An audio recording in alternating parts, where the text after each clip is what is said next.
सुरपुर गांव की सुबह हमेशा की तरह शांत और सुंदर थी। खेतों पर हल्की धुंध फैली हुई थी और सूरज की सुनहरी किरणें धीरे धीरे पूरे गांव को रोशन कर रही थीं। मिट्टी की सड़कों पर बच्चे खेलते हुए स्कूल की तरफ जा रहे थे, जबकि गांव की महिलाएं सिर पर घड़े रखकर कुएं से पानी भरकर ला रही थीं। मंदिर की घंटियों और पक्षियों की आवाज से पूरा वातावरण जीवंत लग रहा था। गांव के बीचों बीच एक बड़ा पुराना घर था। मिट्टी की दीवारें, बड़ा आंगन और तुलसी का चौरा उस घर की पुरानी शान को दिखाते थे। उसी घर में रहती थी सावित्री देवी। उनका स्वभाव सख्त था और चेहरे पर हमेशा गंभीरता दिखाई देती थी। वो आंगन में बैठकर अनाज साफ कर रही थी, लेकिन उनकी आंखों में कहीं गहरा अकेलापन छिपा हुआ था। कमरे के अंदर रखी अपने दिवंगत पति की तस्वीर को देखकर उनकी आंखें कुछ पल के लिए नम हो गईं। जिंदगी ने उन्हें बहुत कुछ सिखाया था, लेकिन अपने दर्द को छिपाकर जीना उनकी आदत बन चुका था। उनका एक ही सहारा था, उनका बेटा अर्जुन। अर्जुन पूरे गांव में अपनी समझदारी और अच्छे स्वभाव के लिए जाना जाता था। वो गांव के बुजुर्गों की मदद करता, सबकी इज्जत करता और अपनी मां का बहुत ख्याल रखता था। उस दिन भी वो एक बुजुर्ग को सड़क पार करा रहा था और गांव वाले उसकी तारीफ कर रहे थे। घर लौटकर उसने अपनी मां के पैर छुए। सावित्री देवी ने उसके सिर पर हाथ रखा, लेकिन उनके चेहरे की सख्ती कभी पूरी तरह खत्म नहीं होती थी। उसी समय शहर में रहने वाली एक लड़की अपनी अलग दुनिया में व्यस्त थी। उसका नाम था नंदिनी। नंदिनी बच्चों को पढ़ाती थी और उसे यही काम सबसे ज्यादा पसंद था। उसकी मुस्कान और प्यार भरे स्वभाव से बच्चे बहुत खुश रहते थे। पढ़ाई उसके लिए सिर्फ किताबों तक सीमित नहीं थी, बल्कि वो चाहती थी कि बच्चे अपने सपनों को पहचानें और आगे बढ़ें। एक दिन दोनों परिवारों की मुलाकात हुई। घर के अंदर शादी की बातें चल रही थीं। माहौल शांत था, लेकिन हर किसी के मन में उत्सुकता थी। तभी नंदिनी शर्माते हुए चाय लेकर कमरे में आए। सावित्री देवी उसे बहुत ध्यान से देख रही थी। उन्होंने गंभीर आवाज में पूछा, तुम्हें घर का काम और खाना बनाना आता है ना? नंदिनी हल्का मुस्कुराई और बोली, जी, और मुझे बच्चों को पढ़ाना भी बहुत पसंद है। उसकी यह बात सुनकर सावित्री देवी कुछ पल के लिए चुप हो गईं। उनके चेहरे पर हल्की चिंता दिखाई देने लगी।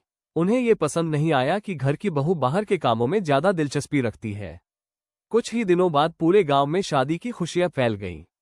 घर रोशनी और सजावट से जगमगा उठा। ढोल नगाड़ों और गीतों के बीच अर्जुन और नंदिनी की शादी हो गई। विदाई के समय नंदिनी अपने परिवार से गले लगकर रो रही थी। उसकी आंखों में नए घर के सपने थे, लेकिन दिल में हल्का डर भी था। ससुराल पहुंचने पर उसने गृह प्रवेश किया। चावल का कलश धीरे धीरे आगे लुढ़क गया और सभी ने मुस्कुराकर उसका स्वागत किया। नंदिनी ने झुककर सावित्री देवी के पैर छुए। उन्होंने आशीर्वाद तो दिया, लेकिन अपनापन अब भी दूर था। अगली सुबह नंदिनी बहुत जल्दी उठ गई। वो रसोई में चूल्हे पर खाना बना रही थी। पूरे कमरे में गर्म रोशनी और ताज़ी रोटियों की खुशबू फैली हुई थी। लेकिन जब सावित्री देवी ने रोटी देखी तो उनका चेहरा नाराज हो गया। रोटी अभी भी ठीक से गोल नहीं बनी, उन्होंने सख्त आवाज में कहा। नंदिनी ने चुपचाप सिर झुका लिया। उसने जवाब देना सही नहीं समझा। उसकी आंखों में हल्का दुख साफ दिखाई दे रहा था। उसी समय घर के बाहर खड़ी कमला चाची सब कुछ देख रही थी। उन्हें दूसरों के घर की बातें फैलाने में बड़ा मजा आता था। धीरे धीरे उन्होंने सावित्री देवी के कान भरने शुरू कर दिए। बहू बहुत तेज लगती है, उन्होंने धीरे से कहा। उनकी बातें सुनकर सावित्री देवी के मन में शक बढ़ने लगा। फिर भी नंदिनी ने अपने सपनों को छोड़ा नहीं। वो घर के बाहर पेड़ के नीचे बच्चों को पढ़ाने लगी। बच्चे उसकी बातें बहुत ध्यान से सुनते थे और उसे देखकर खुश हो जाते थे। लेकिन एक दिन सावित्री देवी गुस्से में वहां पहुंच गई। हमारे घर की बहुएं बाहर काम नहीं करती, उन्होंने सख्त आवाज में कहा। नंदिनी ने धीरे से समझाने की कोशिश की, मैं सिर्फ बच्चों की मदद कर रही थी, लेकिन सावित्री देवी का गुस्सा कम नहीं हुआ। उस रात नंदिनी छत पर अकेली बैठी आसमान की तरफ देख रही थी। चांद की रोशनी उसके आंसुओं पर चमक रही थी। वो समझ नहीं पा रही थी कि आखिर उसने क्या गलत किया है। तभी अर्जुन धीरे धीरे उसके पास आकर बैठ गया। उसने नंदिनी की तरफ देखा और धीमी आवाज में कहा, एक दिन सब ठीक हो जाएगा। नंदिनी कुछ नहीं बोली। दोनों बस चुपचाप आसमान में चमकते चांद को देखते रहे। हवा धीरे धीरे बह रही थी, लेकिन उनके दिलों के अंदर चल रहा तूफान अभी शांत नहीं हुआ था। समय धीरे धीरे आगे बढ़ रहा था, लेकिन घर का माहौल पहले जैसा नहीं रहा था। नंदिनी अब पहले से ज्यादा चुप रहने लगी थी। वो हर काम पूरी मेहनत से करती, लेकिन फिर भी उसे अपनापन महसूस नहीं होता था। सावित्री देवी की नजरों में अब भी शक था, और कमला चाची की बातें उस शक को और बढ़ा रही थीं। कमला चाची अक्सर घर आ जाती और धीरे धीरे सावित्री देवी के मन में जहर घोल देती। आजकल की लड़कियां बहुत चालाक होती हैं, वे कहती, धीरे धीरे पूरे घर पर कब्जा कर लेती है। सावित्री देवी कुछ नहीं बोलती, लेकिन उनके चेहरे की चिंता साफ दिखाई देती थी। अर्जुन कई बार अपनी माँ को समझाने की कोशिश करता। माँ, नंदिनी ऐसी नहीं है, वह प्यार से कहता, वो सिर्फ सबका भला चाहती है। लेकिन सावित्री देवी हर बार बात टाल देती। तुम अभी नहीं समझोगे, उन्होंने एक दिन गुस्से में कहा। धीरे धीरे घर में खामोशी बढ़ने लगी। खाने की मेज पर अब पहले जैसी बातें नहीं होती थीं। नंदिनी सबको खाना परोसती, लेकिन खुद चुपचाप एक तरफ बैठ जाती। कई बार ऐसा होता कि उसकी तरफ कोई ध्यान भी नहीं देता। उसकी आंखों में दर्द साफ दिखाई देता था, लेकिन वह अपने आंसू किसी को नहीं दिखाती थी। इसी बीच गांव में त्योहार की तैयारियां शुरू हो गईं। पूरे गांव में रंग बिरंगी सजावट होने लगी। घरों में मिठाइयां बन रही थी और औरतें मिलकर गीत गा रही थीं। नंदिनी ने भी पूरे मन से घर सजाया। उसने आंगन में रंगोली बनाई और पूजा की सारी तैयारी की। कुछ पल के लिए उसे लगा कि शायद अब सब ठीक हो जाएगा। लेकिन कमला चाची फिर घर आ गई। उन्होंने सावित्री देवी से धीरे से कहा, बहू दिखावा तो बहुत अच्छा करती है। उनकी बात सुनते ही सावित्री देवी का चेहरा फिर सख्त हो गया। पूजा के समय उन्होंने अचानक नंदिनी से पूछा, तुमने व्रत रखा भी है या सिर्फ दिखावा कर रही हो? ये सुनकर नंदिनी कुछ पल के लिए चुप रह गई। फिर उसने धीरे से कहा, जी मान जी, मैंने व्रत रखा है। लेकिन सावित्री देवी की आंखों में भरोसा दिखाई नहीं दिया। उस रात नंदिनी अपने कमरे में अकेली बैठी रो रही थी। उसकी आंखों से लगातार आंसू बह रहे थे। वो खुद को समझाने की कोशिश कर रही थी, लेकिन उसका दिल टूटता जा रहा था। तभी अर्जुन कमरे में आया। उसने नंदिनी को रोते हुए देखा तो उसका दिल भर आया। तुम इतनी बातें दिल पर मत लिया करो, उसने धीरे से कहा। लेकिन इस बार नंदिनी चुप नहीं रही। मैंने हमेशा इस घर को अपना समझा, उसकी आवाज कांप रही थी। फिर भी मुझे हमेशा गलत क्यों समझा जाता है? अर्जुन के पास उस सवाल का कोई जवाब नहीं था। अगली सुबह गांव में खबर फैली कि पंचायत भवन में एक सभा होने वाली है। गांव के बच्चों की पढ़ाई और महिलाओं की शिक्षा पर चर्चा होनी थी। गांव के कुछ लोगों ने नंदिनी को भी वहां बोलने के लिए बुलाया। जब नंदिनी को ये खबर मिली तो उसकी आंखों में लंबे समय बाद खुशी दिखाई दी। उसे लगा कि शायद अब वो अपने सपनों की तरफ एक कदम बढ़ा पाएगी। लेकिन जैसे ही सावित्री देवी को इस बारे में पता चला, उनका चेहरा गुस्से से भर गया। तुम कहीं नहीं जाओगी, उन्होंने सख्त आवाज में कहा। नंदिनी ने पहली बार अपनी बात रखने की हिम्मत की। मान जी, मैं सिर्फ गांव के बच्चों और औरतों की मदद करना चाहती हूँ, उसने धीरे लेकिन मजबूती से कहा। सावित्री देवी को उसकी यह बात बिल्कुल पसंद नहीं आई।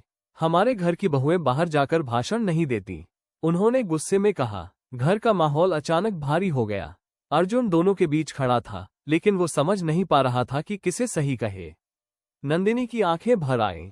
उसने कुछ कहना चाहा, लेकिन शब्द उसके गले में ही अटक गए। वो चुपचाप अपने कमरे में चली गई। कमरे में पहुंचते ही वो टूट गई। उसकी सारी उम्मीदें जैसे धीरे धीरे खत्म हो रही थीं। उसे लगने लगा था कि शायद इस घर में उसके सपनों की कोई जगह नहीं है। उधर सावित्री देवी भी उस रात सो नहीं पाई। वे बार बार नंदिनी की बातों के बारे में सोच रही थी। बाहर हवा चल रही थी और घर के आंगन में टंगी लालटेन धीरे धीरे हिल रही थी। लेकिन उस रात किसी को भी अंदाजा नहीं था कि आने वाला समय इस घर की पूरी कहानी बदलने वाला है। अगली सुबह घर में अजीब सी शांति थी। कोई ज्यादा बात नहीं कर रहा था। नंदिनी चुपचाप अपने काम में लगी हुई थी, जबकि सावित्री देवी मंदिर जाने की तैयारी कर रही थी। रात भर जागने की वजह से उनके चेहरे पर थकान साफ दिखाई दे रही थी। मंदिर से लौटते समय उनका मन बहुत बेचैन था। रास्ते भर वे नंदिनी की बातें सोचती रहीं। उन्हें पहली बार एहसास हो रहा था कि शायद उन्होंने अपनी बहू को कभी सही तरह से समझने की कोशिश ही नहीं की। गांव की कच्ची सड़क पर चलते हुए अचानक उनका पैर फिसल गया। सब कुछ इतनी तेजी से हुआ कि उन्हें संभलने का मौका भी नहीं मिला। वे जोर से जमीन पर गिर पड़ी। पास खड़े लोग घबरा गए। कुछ लोग तुरंत उनकी तरफ दौड़े। किसी ने अर्जुन को खबर दी और कुछ ही देर में पूरे घर में हड़कंप मच गया। नंदिनी जैसे ही वहां पहुंची, उसकी सांसें तेज हो गईं। उसने घबराकर सावित्री देवी का हाथ पकड़ा। मान जी, आंखें खोलिए, आपको कुछ नहीं होगा, उसकी आवाज डर से कांप रही थी। अर्जुन तुरंत उन्हें अस्पताल लेकर गया। अस्पताल के बाहर दोनों बेचैनी से डॉक्टर का इंतजार कर रहे थे। कुछ देर बाद डॉक्टर बाहर आए। अब इन्हें बहुत ध्यान और आराम की जरूरत है, डॉक्टर ने गंभीर आवाज में कहा। ये सुनकर अर्जुन की चिंता और बढ़ गई। लेकिन सबसे ज्यादा परेशान नंदिनी थी। उसकी आंखों में आंसू थे और चेहरे पर डर साफ दिखाई दे रहा था। कुछ घंटों बाद सावित्री देवी को घर वापस लाया गया। अब वे पहले जैसी मजबूत नहीं दिख रही थीं। उनके कदम कमजोर हो चुके थे और चेहरे पर थकान थी। उस दिन के बाद घर की जिम्मेदारी पूरी तरह नंदिनी के कंधों पर आ गई। वो सुबह से रात तक बिना रुके काम करती, घर का सारा काम संभालती, दवाइयाँ देती, समय पर खाना बनाती और हर पल सावित्री देवी का ध्यान रखती। रात को जब पूरा घर सो जाता, तब भी नंदिनी जागती रहती। वो धीरे धीरे सावित्री देवी के पैर दबाती ताकि उन्हें दर्द कम महसूस हो। एक रात सावित्री देवी चुपचाप उसे देख रही थी। नंदिनी की आंखों में थकान साफ दिखाई दे रही थी, लेकिन उसके चेहरे पर शिकायत का नाम तक नहीं था। धीरे धीरे सावित्री देवी के मन में कुछ बदलने लगा। उन्हें याद आने लगा कि कैसे उन्होंने हर छोटी बात पर नंदिनी को डांटा था, कैसे उन्होंने उसकी अच्छाइयों को कभी देखने की कोशिश ही नहीं की। उस रात नंदिनी कुर्सी पर बैठे बैठे ही सो गई। उसका सिर दीवार से टिका हुआ था, लेकिन उसका हाथ अब भी सावित्री देवी के हाथ पर रखा हुआ था। ये देखकर सावित्री देवी की आंखें भर आईं। उनके दिल में पहली बार अपनी बहू के लिए सच्चा अपनापन महसूस हुआ। सुबह जब सूरज की रोशनी कमरे में आए, तो घर का माहौल पहले से अलग लग रहा था। सावित्री देवी अब नंदिनी को पहले जैसी नजरों से नहीं देख रही थी। उसी समय कमला चाची फिर घर आ पहुंची। उन्होंने हमेशा की तरह बातें शुरू की। बहू ने अब सबको अपने बस में कर लिया है, लेकिन इस बार सावित्री देवी चुप नहीं रही।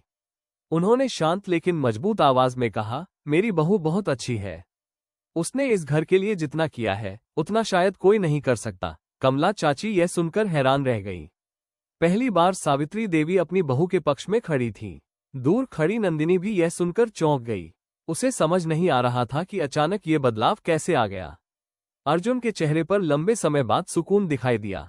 उसे लगा जैसे घर का बोझ धीरे धीरे हल्का हो रहा है। अब घर में पहले जैसी कड़वाहट नहीं रही थी। धीरे धीरे बातों में नरमी आने लगी। सावित्री देवी कई बार नंदिनी को चुपचाप देखती और उनके चेहरे पर हल्की मुस्कान आ जाती। फिर एक दिन उन्होंने नंदिनी को अपने पास बुलाया। कुछ पल दोनों के बीच खामोशी रही। नंदिनी समझ नहीं पा रही थी कि सावित्री देवी क्या कहना चाहती है। फिर अचानक सावित्री देवी की आंखों से आंसू निकल पड़े। उन्होंने कांपती आवाज में कहा, मुझे माफ कर दो, मैंने तुम्हें कभी समझने की कोशिश नहीं की। ये सुनते ही नंदिनी की आंखें भर आईं।